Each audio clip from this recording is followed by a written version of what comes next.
এজন উদাসীন মানুহ। এসময়ত এখন গাঁৱত ৰণবীৰ নামেৰে এজন মানুহ আছিল। তেওঁক ঘৰৰ ওচৰ চুবুৰীয়াৰ পৰা আৰম্ভ কৰি গাঁওবাসীসকলে ভাল পাইছিল। বিশেষকৈ কণ কণ ল'ৰা ছোৱালীবিলাকৰ মাজত অতিকে প্ৰিয় আছিল। সৰু ল'ৰা ছোৱালীবিলাক গোটাই লৈ তেওঁ প্ৰায়ে সাধু কথা কৈছিল। আনৰ প্ৰতি দয়ালু মানুহজন কিন্তু নিজৰ প্ৰতি উদাসীন আছিল। নিজৰ ঘৰ ভগ্ন ৰূপত ৰাখিও তেওঁ আনৰহে ঘৰ সজাত গুৰুত্ব দিছিল। সেইকাৰণে তেওঁক নিজৰ পৰিয়ালবৰ্গই মুঠেই ভাল নাপাইছিল। এই স্বভাৱৰ বাবে পৰিবাৰৰ লগত তেওঁ প্ৰায়েই কাজিয়া পেচাল হৈছিল। যেতিয়াই তেওঁৰ পৰিবাৰৰ খঙৰ মাত্ৰা বাঢ়ি যায়, তেতিয়াই তেওঁ পোহনীয়া কুকুৰটোৰ লগত লৈ ইচ্ছানুসাৰী নিৰ্জন অৰণ্যত ভ্ৰমণ কৰি প্ৰকৃতিৰ শোভা চাই দিন অতিবাহিত কৰিছিল। এদিন তেওঁ আনদিনাৰ দৰে পত্নীৰ লগত মনোমালিন্য হৈ মনৰ দুখত ঘৰৰ পৰা বহু আঁতৰত অৱস্থিত এটা পাহাৰৰ ফালে যাত্ৰা কৰিলে। এইদৰে তেওঁ আগবাঢ়ি গৈ থকা অৱস্থাত হঠাৎ দেখিলে যে এটা বাওনা মানুহে মূৰত ডাঙৰ পাত্ৰ এটা কঢ়িয়াই নিছে।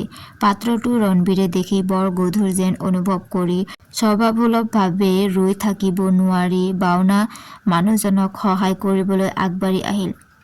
বাওনাজনে কোনো আপত্তি নকৰি আগবাঢ়ি গৈ থাকিল। এইদৰে কিছুদূৰ যোৱাৰ পাছত তেওঁ কিছুমান আচৰিত ধৰণৰ মানুহ তেওঁলোকৰ ফাললৈ আগবাঢ়ি আহি থকা দেখা পালে। সিহঁতে আহি বাওনা আৰু ৰণবীৰে লগত কঢ়িয়াই নিয়া পাত্ৰটোৰ ওচৰ পালেহি আৰু সেই পাত্ৰটোত থকা পানীয় সুৰাপান কৰিবলৈ ধৰিলে। তাকে দেখি ৰণবীৰেও সেই পাত্ৰত থকা সুৰাৰ সুবিধা বুজি কিছু পৰিমাণে পান কৰি ল'লে। সুৰাপান কৰাৰ অলপ সময়ৰ পাছত ৰণবীৰ নিচাসক্ত হৈ টোপনিত লালকাল হৈ পৰিল।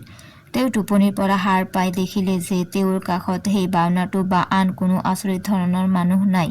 তেওঁ সেই টোপনিত কিমান সময় বা কিমান বছৰ পাৰ কৰিলে তাৰ একো গমকেই নাপালে। একো উপাধি নাপাই তেওঁ লৰালৰিকৈ ঘৰমুৱা হ'ল। ঘৰলৈ আহি তেওঁ দেখিলে যে ইতিমধ্যে সকলো পৰিৱৰ্তন হৈ গৈছে। তেওঁ এৰি যোৱা পৰাধীন ৰাজ্যখন স্বাধীন হ'ল। তেওঁৰ পত্নীৰো মৃত্যু ঘটিছে আৰু জীয়েকজনীৰো বিয়া হৈ গৈছে। তেওঁ গাঁৱৰ জ্যেষ্ঠসকলৰ বাদে আনবোৰক চিনি নোপোৱা হ'ল।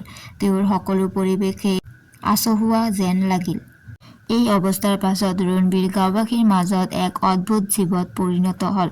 কিন্তু তেওঁ অতি সোনকালে গাঁওবাসীৰ অন্তৰ জয় কৰি আগৰ দৰে মনৰ শান্তিৰে জীয়াই থকা দিনবোৰ অতিবাহিত কৰিবলৈ ধৰিলে।